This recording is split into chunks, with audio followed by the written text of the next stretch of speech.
പിന്നെ ഇവൾക്കാണെങ്കിൽ ഉറക്കമില്ല, നമ്മളെ ഉറക്കില്ല, അവളും ഉറങ്ങില്ല. ഇവളുടെ കൂടെ നിന്ന് കളിച്ചുകൊണ്ടിരിക്കുന്നത്, അതാണ് ഏറ്റവും വലിയ പരിപാടി. എന്താ പറയുക, നമ്മൾ ഉറങ്ങിയാലും നമ്മൾ മേത്തൊന്ന് കയറി ഫുൾ ശല്യപ്പെടുത്തുന്നതായിരിക്കും. അങ്ങനെയാണ് ഇപ്പോൾ പോയിക്കൊണ്ടിരിക്കുന്നത്.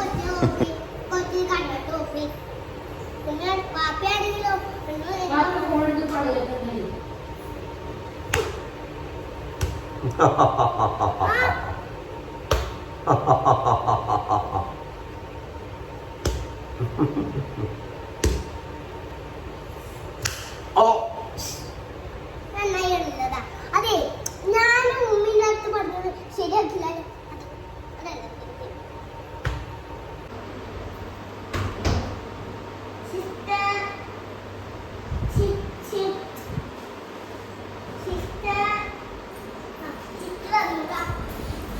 അങ്ങനെ നേരം വെളുത്തു കേട്ടോ.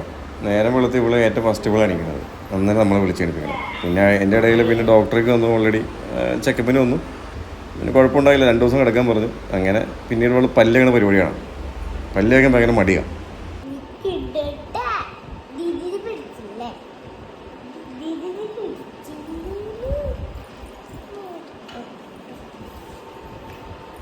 പല്ലേ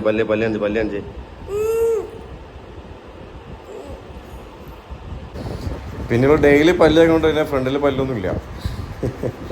കംപ്ലീറ്റ് മിഠായി തീറ്റാണ്. മിഠായി തിന്ന് ഫ്രണ്ടിൽ പല്ല് കംപ്ലീറ്റ് പോയേക്കാട്ടോ.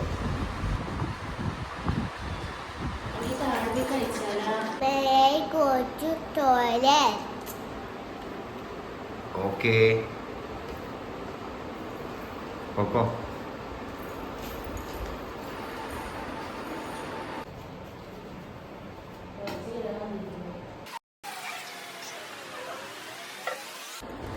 അങ്ങനെ പല്ലുതപ്പെല്ലാം കഴിഞ്ഞു. ഇനി നേരെ ഫുഡ് മേടിക്കാനുള്ള പരിപാടിയില്ല കേട്ടോ. ഇനി ഇവർക്ക് നേരെ ഫുഡ് മേടിച്ച് കൊടുത്തിട്ട് വേണം എനിക്ക് ജോലിക്ക് പോകാൻ വേണ്ടി.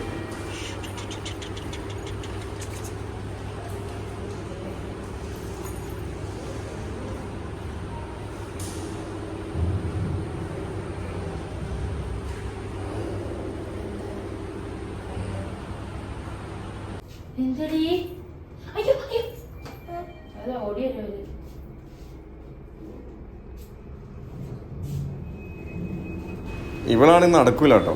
ഇവളുടെ മെയിൻ പരിപാടി അതാ. എവിടെയെങ്കിലും പോയാൽ നടക്കൂല, നമ്മൾ എടുത്തുകൊണ്ടിരിക്കണം. പിന്നെ ഏതെങ്കിലും കടയിൽ കൊണ്ടുപോയാലും പണിയാണ്.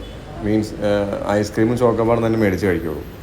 അത് കഴിച്ചിട്ടാണ് ഈ പറഞ്ഞ കഫക്കെട്ട് വന്നത് കേട്ടോ. അങ്ങനെയാണ് ഡോക്ടർ പറഞ്ഞത്. അപ്പോൾ ഇനി ക്യാൻറ്റീനിൽ പോയി ഫുഡ് കഴിക്കാൻ പരിപാടി കേട്ടോ.